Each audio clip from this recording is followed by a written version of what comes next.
Bueno, Lilia, él es periodista, estuvo en Turquía, nos va a contar su experiencia, cómo ves el tema y cómo están las cosas hoy.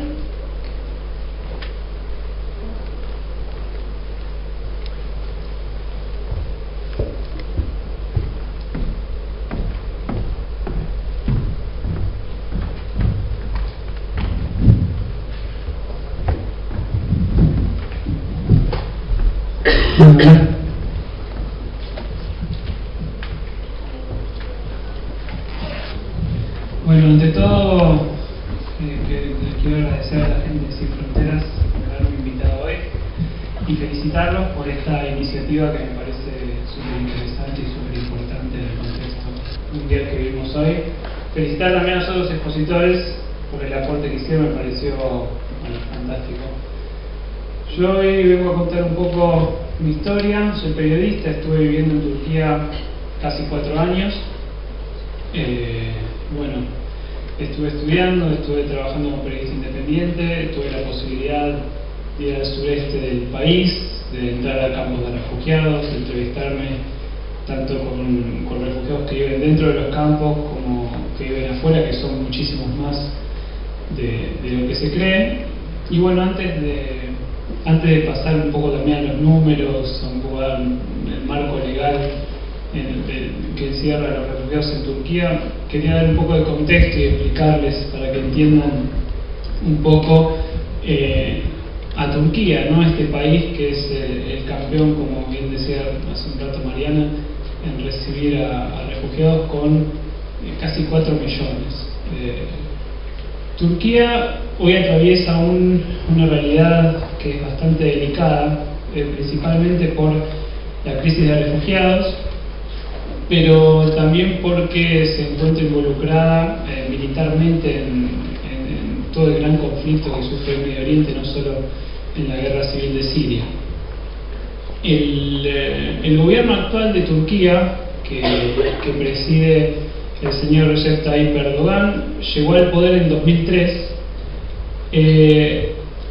y desde su primer mandato una de las premisas, uno de los temas principales en la agenda política era la europeización del país, ¿no? Lo que tenían como objetivo principal era entrar a la Unión Europea. Eso con el tiempo se fue diluyendo, pero en un comienzo aplicaron ciertas medidas y ciertas políticas como para ingresar en los estándares de la Unión Europea. Por ejemplo, quien era en su momento el primer ministro Ahmet Davutoğlu había desarrollado una política de cero conflictos con los vecinos y también en su momento, cuando asume Erdogan, decide abolir la pena de muerte, cosa que hoy sorprendentemente se está discutiendo de nuevo, que hay un potencial, es un posible referéndum para volver a aplicarla luego del golpe de Estado que sufrió el país el año pasado. No sé, muchos de ustedes quizás lo sepan, pero el 15 de julio de 2016 Turquía sufrió un golpe de Estado. Hoy, bueno, por varios problemas, uno es la crisis migratoria, otro es este intento de golpe, hace poco, bueno, muchos atentados terroristas y hace poco también la celebración de un referéndum que va a cambiar el sistema político del país. Las negociaciones con la Unión Europea están en sus puntos más bajos. Las relaciones están muy frías y de hecho el Parlamento Europeo en noviembre del año pasado votó por suspender las negociaciones. De hecho también hubo un llamamiento hace muy poco, en marzo, pidiendo exactamente lo mismo, aunque el Consejo Europeo no hizo caso y los países más importantes como Alemania, Francia y otros han apostado por continuar con el proceso y mantener también el acuerdo del que voy a hablar un poquito más adelante, porque hay un pacto de acción conjunta entre Turquía y la Unión Europea justamente para contener el influjo masivo de refugiados que pasan desde las costas turcas hacia la Unión Europea. Como respuesta a esto, el hoy presidente Erdogan tomó una postura bastante confrontativa y acusa a la Unión Europea de tener un doble estándar. Un doble estándar, en primer lugar, porque no ha apoyado de la manera que ellos esperaban al gobierno cuando sufrieron la intentona golpista el año pasado, y en segundo lugar porque hay ciertos países europeos que apoyan al movimiento separatista kurdo, que es el gran problema interno que tiene Turquía, y bueno, ellos también han sufrido muchos atentados terroristas perpetrados por organizaciones terroristas pro-kurdas. Hoy, luego del referéndum de abril, el 16 de abril, la agenda política la monopoliza Erdogan básicamente, y en varias oportunidades, en primer lugar, ha amenazado con abrir las fronteras y desechar, digamos, el pacto que tiene con la Unión Europea desde el 18 de marzo del año pasado. Y esto es un tema no menor, ¿no? Porque imagínense que están tomando como amenaza a los refugiados, los toman como amenaza para que la Unión Europea actúe de cierta manera, que acelere los procesos de ingreso de Turquía a la Unión Europea, que les facilite el visado a los ciudadanos turcos para que puedan viajar a los países, a los miembros pertenecientes a la Unión Europea. Bueno, un par de detalles más que voy a contar también un poco más adelante. Me gustaría pasar a las primeras diapositivas de un PowerPoint que había preparado con una colega, Verónica Olmedo, que es una académica argentina que trabaja en México. Lamentablemente no está en Argentina, pero bueno, lo trabajamos con ella. Bueno, la siguiente diapositiva, para mostrar algunos números de lo que son, me voy a parar. Bueno, acá como podemos ver, esto es hasta mayo de este año, los refugiados registrados, solamente registrados en Turquía. Como verán, tenemos 5 millones de refugiados sirios por el conflicto en la región, con un porcentaje de casi 70% que los acoge Turquía. 3 millones de sirios registrados bajo protección temporal, es algo que también voy a hablar en un ratito, porque si bien el derecho internacional reconoce a todas estas personas como refugiados, el sistema de protección internacional que tiene Turquía no considera a todos los inmigrantes irregulares, digamos, que no provengan de Europa, no son considerados como refugiados. Pero esto, bueno, las chicas de ADRA, creo que eran Milagros, había hablado sobre esto un poquito. El estatus de refugiado es un estatus legal, pero en Turquía existe una limitación geográfica que marca que todos aquellos inmigrantes que no provengan de la Unión Europea no van a ser considerados refugiados, y tienen otro régimen que es de protección temporal diseñado específicamente para este problema. Como verán, antes del 2011 Turquía contaba con aproximadamente 100.000 refugiados. Nosotros lo vamos a llamar a todos refugiados por una cuestión de facilidad y no decir migrantes irregulares que llegaron de tal. Bueno, se nota un gran crecimiento a partir del 2013. Si bien la guerra civil en Siria estalla en 2011, en 2013 el crecimiento es exponencial por la aparición del Estado Islámico. 2013, 2014 y 2015 son los peores años, ¿no?, en materia para los refugiados. Y bueno, también porque no solo empezaron a venir inmigrantes desde Siria, sino también desde Irak y desde Afganistán principalmente, otros 300.000. Es decir, si contamos los 3 millones de sirios más los 300.000 que provienen de otros países que no son de Siria, tenemos un total de 3.3 millones de refugiados registrados. Y esto, según con el especialista que se hable, o la ONG, ronda entre un 15% y un 20% más de refugiados que no están registrados. Es decir, estaríamos hablando de una cifra más cercana a los 4 millones. Y bueno, por otro lado, aquí tenemos 1 millón de sirios que han aplicado en la Unión Europea. Está bien, pasamos a la siguiente diapositiva. Y bueno, este es como más o menos dar un contexto de con qué país se encuentran los refugiados cuando llegan a Turquía. Tenemos un gobierno turco que apenas estalla la guerra civil en Siria, toma una política de puertas abiertas, a los huéspedes y le dice que no los va a devolver hasta tanto no finalice el conflicto en su país de origen.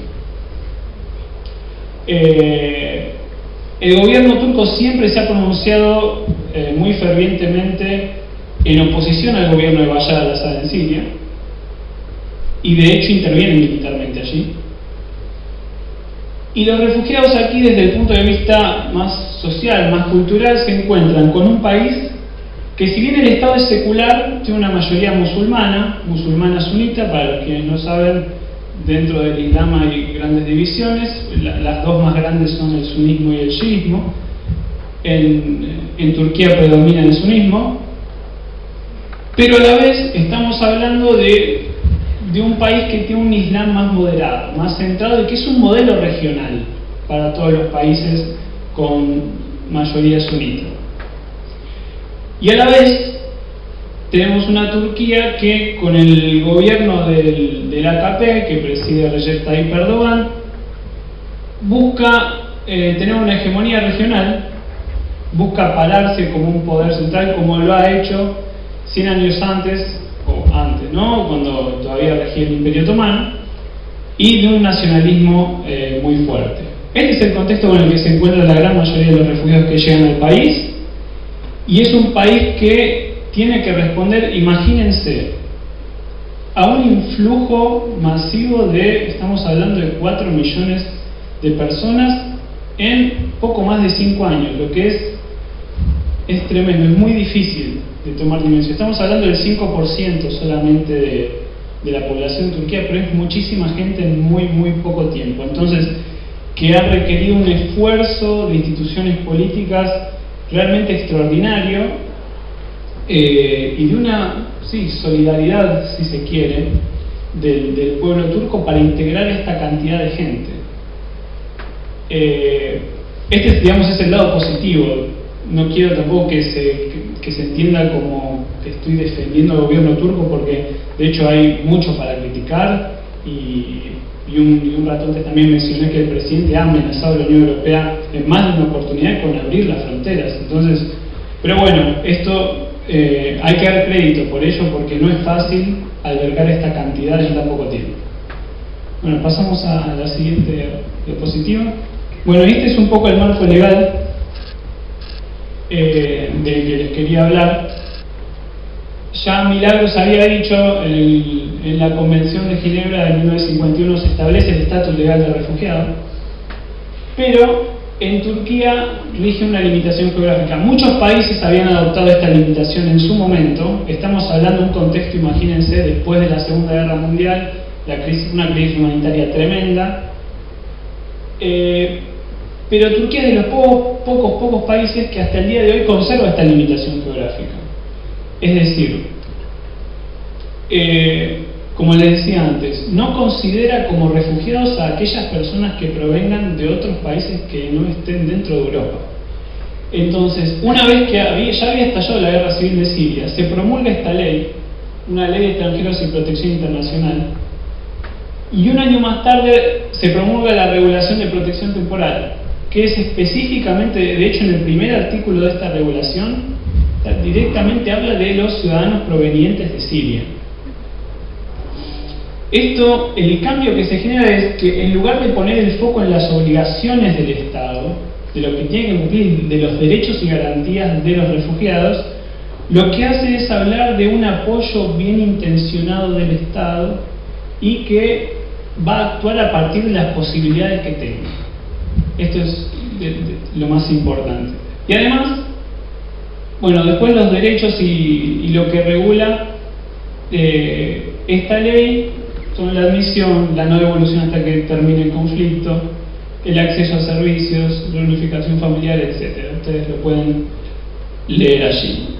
Lo más importante aquí, la diferencia con el Estatuto Legal de Refugiados, es que Turquía cuenta con un Consejo de Ministros que se va a encargar de determinar distintas cuestiones, y que es lo que muchas ONG de derechos humanos y demás le han criticado muchísimo a Turquía, porque, bueno, lo que dicen básicamente es que están jugando con los derechos y garantías de las personas y demás. Algo que también sucede con el Plan de Acción Conjunta con la Unión Europea, de lo que voy a hablar un poquito más adelante. Bueno, pasamos a la siguiente diapositiva. Y bueno, esta es la situación social que se vive en Turquía. Ahora no recuerdo quién, pero alguien había hablado de las minorías. Y bueno, esta es una de las cuestiones más importantes porque cuando ingresan todas estas personas a Turquía, lo que intenta el gobierno es hacer, alguien también habló de esto, que es de homogeneizar a la sociedad. Y es tan difícil homogeneizar a una sociedad cuando se cuentan con tantas minorías.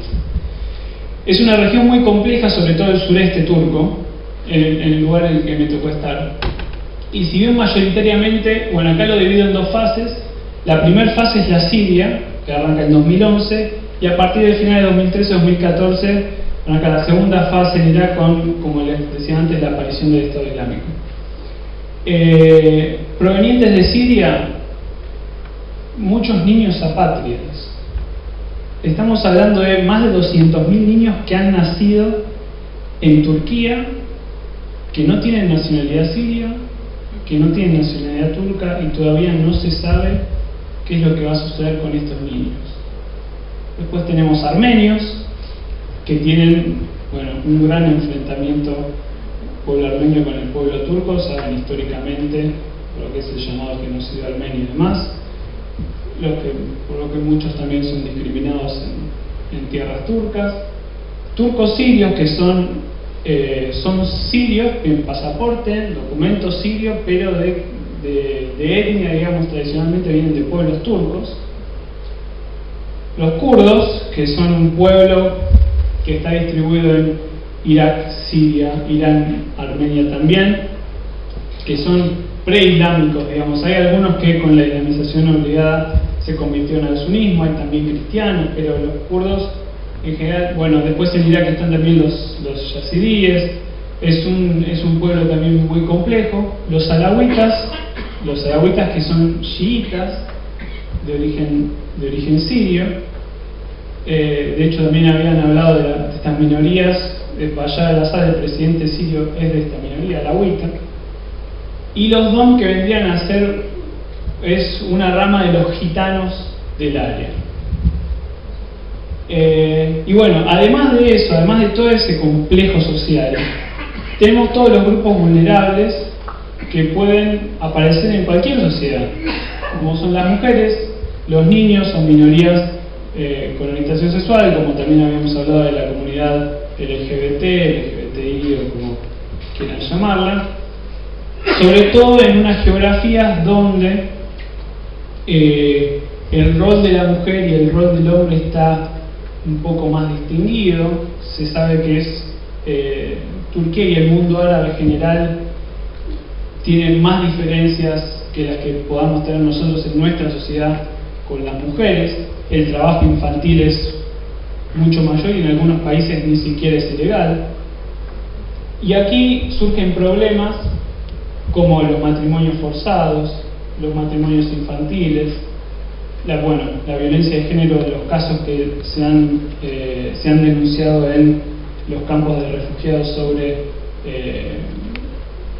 violaciones de género y maltrato hacia las mujeres. De hecho, muchas mujeres embarazadas, es realmente tremendo. Bueno, como les decía antes, también el trabajo infantil, y surgen algunas otras problemáticas, por ejemplo con los niños que están en edad escolar, que hay que brindarles el servicio de la educación, y que los turcos tuvieron esta problemática de decir, bueno, tenemos esta cantidad de chicos, los tenemos que educar, los tenemos que mandar a la escuela, pero primero hay que enseñarles el idioma. ¿Y qué hacemos? ¿Les enseñamos en árabe? Pero no podemos enseñarles en árabe si tenemos una minoría kurda y ni siquiera los dejamos estudiar en kurdo. ¿Cómo vamos a dejar estudiar a estos chicos en árabe? Digamos, sería una contradicción muy grande. Entonces, bueno, de a poco se fueron reorganizando. Por ejemplo, en el campo de refugiados en el que me tocó estar, muy cerca de una ciudad que se llama Gaziantep, en el sureste de Turquía, los chicos primero les enseñaban el idioma turco y luego toda la currícula como se les enseña a cualquier otro ciudadano turco. Y además en los campos nuevos se brindan otros servicios como salud, vivienda, empleo. Pero como les había dicho anteriormente, la cantidad de refugiados que viven en campos no llega al 10%. Estamos hablando de más o menos 300.000 refugiados que viven dentro de campos, de un total de casi 4 millones. Entonces, imagínense la cantidad de refugiados urbanos. Está bien y está claro que muchos de ellos no son pobres y llegaron a Turquía no porque quisieron, pero digamos venían de familias que estaban acomodadas económicamente y pudieron adaptarse rápidamente, pero una gran parte de ellos no fue así, lamentablemente, y les costó muchísimo más y se fueron asentando realmente como pudieron. Es muy fuerte ver ciudades como Kilis, también en el sureste de Turquía, que tenía una población de 130.000 habitantes y hoy su población se duplicó. O sea, estamos hablando de una ciudad que duplicó su población en no más de 5 años. Imaginen la infraestructura que se necesita y cómo puede soportar una ciudad de ese estilo ese flujo migratorio. Bueno, seguimos. Bueno, acá algunas cifras más sobre los niños que hablábamos recién: 1.400.000. 189, bueno, ese dato está desactualizado, son un poco, quizás sean los registrados, pero son un poquito más. Los nacidos en Turquía, que como les decía recién, son apátridas. Y trabajo infantil. El trabajo infantil, que en Estambul es muy grande, estamos hablando de una ciudad de más de 15 millones de habitantes, con un 30% de hogares con un niño trabajando. Şanlıurfa y Hatay son del sureste del país, están muy cerquita de la frontera con Siria. Bueno, pasamos. Bueno, este es el acuerdo de la Unión Europea con Turquía. Quizás no creo que haya otra relación que se haya visto tan afectada por la crisis migratoria como la que sufrió Turquía con la Unión Europea. Sobre todo no solo por la crisis, sino porque Turquía aspiraba a entrar a la Unión Europea, cosa que hoy, para muchos especialistas, nunca fue algo posible, pero hoy menos que menos. Hoy menos que menos, después de, como les contaba antes, lo que sucedió con el intento de golpe de Estado, con lo que sucedió con este pacto que ahora les voy a pasar a contar los pormenores y por qué Turquía está tan enojada con la Unión Europea. Lo que proponía este pacto más o menos es: le vamos a devolver a Turquía a todos aquellos inmigrantes que lleguen a Europa de manera irregular. Esto es, todos los inmigrantes que llegan desde las costas turcas hasta las islas griegas, que era la principal ruta, digamos, que seguían los refugiados, todos los que sean agarrados ahí, lleguen y no tengan una aplicación admisible, digamos, para la Unión Europea, iban a ser automáticamente devueltos a Turquía. A cambio, la Unión Europea iba a recibir a un refugiado que haya hecho todo el procedimiento legal dentro de Turquía y tengan una aplicación admisible. Bueno, era un régimen de 1 por 1. Pero, ¿qué pasa? Solamente con un límite de 72.000 personas. O sea, imagínense los números que veníamos hablando de los millones de personas y el límite que le pusieron a este plan de acción conjunta: 72.000. Una aberración, realmente. A la vez, Turquía, a cambio, iba a tener una ayuda económica de la Unión Europea. Eran 3.000 millones de euros para el periodo 2016-2017, cosa que todavía no se ha cumplido. Creo que han asignado el 75%, están los números después. Y además, la Unión Europea se comprometía, digamos, a acelerar el proceso de adhesión de Turquía a la Unión Europea y además a eximir de visado a los ciudadanos turcos para que puedan recorrer todos los países miembros. Los 28 o 27 van a ser ahora. Bueno, y además acelerar los trámites. Bueno, eso ya lo habíamos dicho. Seguimos a la siguiente diapositiva. Bueno, acá tenemos un poco de números, este acuerdo en cifras. tenemos los números hasta mayo: 5.695 refugiados han sido reasentados de Turquía de la Unión Europea, es decir, el reasentamiento ha sido parcial. Se ha cumplido un año, el 18 de marzo, se ha cumplido un año de que se firmaron este acuerdo, y como vemos, no ha sido una gran cantidad la cantidad de refugiados que fueron reasentados. Un poquito más de 1.000 los migrantes de diversas nacionalidades que fueron devueltos a Turquía desde Grecia. Como les decía recién, 75% de los 3.000 millones de euros fueron asignados, pero solo el 25% fue desembolsado. Y esto a los que más afecta, por supuesto, es a los refugiados, porque todo este dinero Turquía tenía pensado, digamos, era para la facilitación de servicios, ¿no? Proveer educación, proveer salud, seguridad, armar campos, digamos, que estén en condiciones que no sean inhumanas. Y solamente el 25% ha sido desembolsado, y había una opción para el periodo 2017-2018 de otros 3.000 millones de euros. Y bueno, ahí tenemos los datos de la Guardia Costera Turca.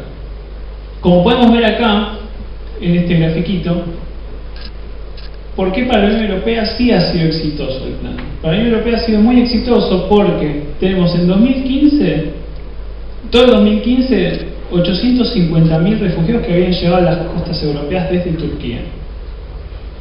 Un año después, miren cómo redujo la cantidad, estamos hablando en menos de 200.000. Es decir, ¿qué dice Turquía? Nosotros hemos tenido un gran compromiso, hemos hecho un montón de esfuerzos para controlar lo que ustedes nos pidieron, y nosotros no hemos recibido nada o muy poco a cambio. Además, también las muertes redujeron, estamos hablando de un poquito más de la mitad. Pero también hay otra realidad, que es que los refugiados que antes llegaban por esta vía principal, digamos que era por Turquía, ahora cambiaron de ruta. Saben que por Turquía, digamos, el camino ya está mucho más controlado, es mucho más difícil llegar a Europa, entonces empezaron a usar otras rutas. Hoy, antes esta era la más transitada, hoy la más transitada es la que va directamente a Italia desde el norte de África.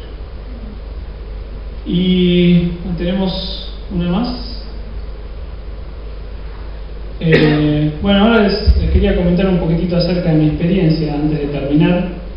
No quiero terminar con un discurso muy negativo, sino me gustaría ser un poco más positivo. Ya después de todo lo que han expuesto los otros disertantes, creo que tenemos cosas para hacer, ¿no? Me hago estas preguntas todos los días. Hoy mi función como periodista es divulgar, es informar, es comentarle a la gente que sepa, más allá de que no sean, como había dicho también Marta, creo que no sean solo números, sino concientizar, ser un poco más sensibles. Y hoy, por suerte, pudimos ver que tenemos un montón de herramientas. Si es que realmente queremos hacer algo con esto, tenemos muchísimo para hacer. Así que, bueno, desde mi lugar, les puedo decir que ir a los campamentos, ver cómo está la gente. La mayoría de ellos está prácticamente resignada, han perdido todo. Muchas familias sin padres directamente, donde la mujer es la cabeza de la familia, es donde se deposita todo el honor de la familia, que es tan importante para los musulmanes. Están esperando que termine la guerra, ellos quieren volver a su lugar. El problema es que en muchos casos el lugar que ellos tenían ya no está, no existe, las autoridades en Siria no funcionan, en Irak funcionan parcialmente. Y bueno, todo esto, cuando uno lo vive de cerca, cuando conoce, cuando está en contacto, y yo ahora tengo muchísimos amigos musulmanes, se da cuenta de que son grandes personas, súper hospitalarias, con un corazón enorme. Genera esto, ¿no? Motiva a hacer algo, a actuar, a buscar distintas vías para que bueno, poder brindarles, digamos, un futuro, que tengan esperanza, porque imagínense lo que ha sufrido esta gente, no sé, como decir, si no nos toca el corazón, como no tenemos sangre, ¿no? Entonces, esto, y por eso quiero volver a felicitar a la gente que organizó este evento, que me parece una iniciativa espectacular, no solo para que se sepa, sino para que también hagamos algo, desde el lugar que podamos, ¿no? Que aportemos, como bien decían antes, nuestro granito de arena y ayudemos a la gente que podamos, de la manera que podamos. Nada más, muchísimas gracias, espero que les haya gustado.